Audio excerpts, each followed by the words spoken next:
You Don't Look the Gifted Fox Between the Tails Chapter 2. The metal arm deposited the terrified fox inside a glass cell, Tails landing painfully on his bottom. He slowly stood up and approached the glass, knocking on it gently. It looked really strong, and he wondered how much power it could handle.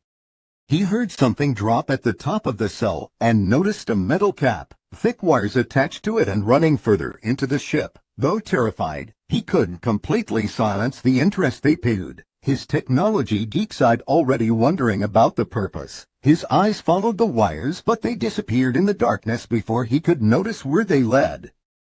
He was so focused, he didn't notice someone observing him until they spoke. It seems I've caught myself a fox. Robotnik laughed, appearing right in front of the glass wall. Tails screamed and backed away hastily, his back slamming against the opposite wall. The man only laughed again, seemingly pleased with his fear. Let me out! Tails demanded, trying to appear braver than he was. I'm afraid that won't be possible. Robotnik replied, smirking. See, I was actually planning on grabbing that Luminous, but I suppose I'd have to make it do with you.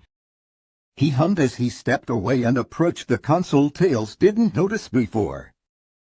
I have to make some adjustments first.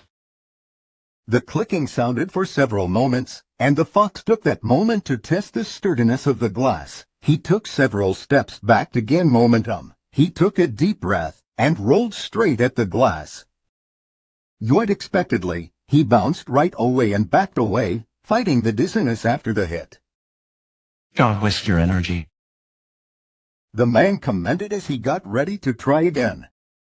This cell was made to endure Sonic's power. You won't even crack it. Tails frowned, ready to take up this challenge, but that would be for later, when the man won't be around to stop him. Sonic didn't know why he let himself be dragged back home. He should be searching for Tails. He should be kicking Robotnik's butt. He should be. Sit still.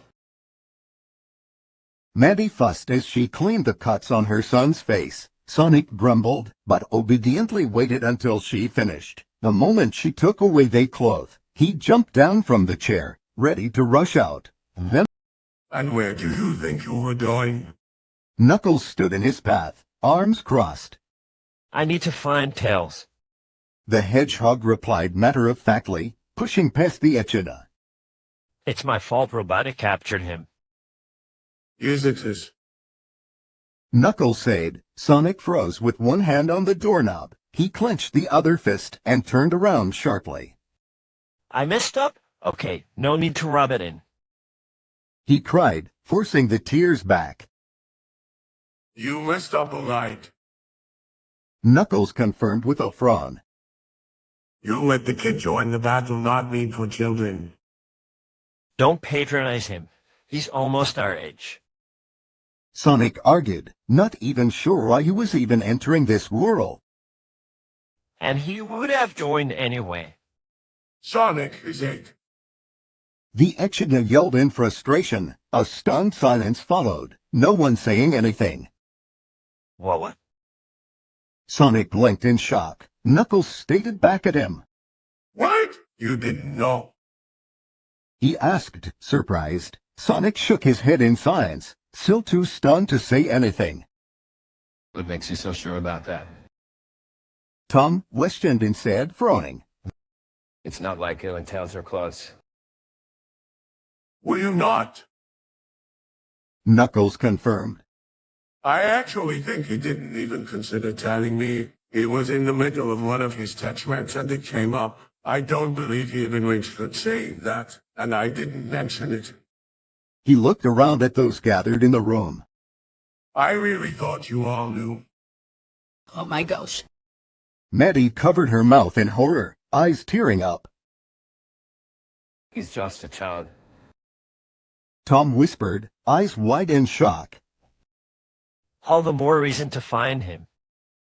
He said with certainty. He looked up at Knuckles, eyes pleading. We need to find him. The Echidna nodded sharply and put a hand on Sonic's shoulder. Hint? And we will. He promised. I know you don't trust me yet, but I'll do everything I can to save him. You have my word. I believe you. Sonic replied, looking straight.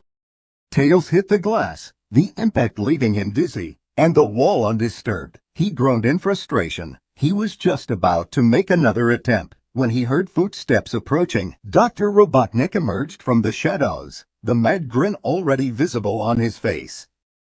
Well then, let's begin calibrations.